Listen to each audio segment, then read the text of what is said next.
নমস্কার বন্ধুরা, একটি মর্মান্তিক বাস দুর্ঘটনা সাক্ষী থাকলো উদয়নারায়ণপুরবাসী। একটি রামপুর হাওড়াগামী বাস আমাদের উদয়নারায়ণপুর শিবানীপুরের কাছে কিন্তু নিয়ন্ত্রণ হারিয়ে একটি খালে পড়ে যায়।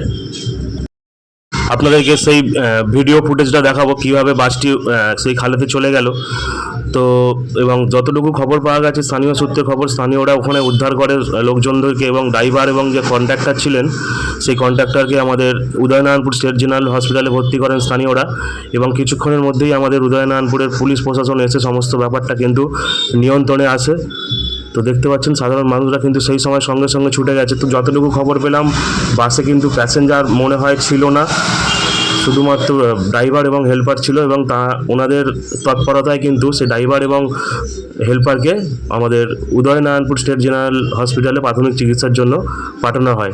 ঘটনাটি ঘটেছে 23 জানুয়ারি 2024, ওই বেলা নাগাদ এই ঘটনাটি ঘটেছে। দেখতে পাচ্ছেন সেই ভিডিও ফুটেজ।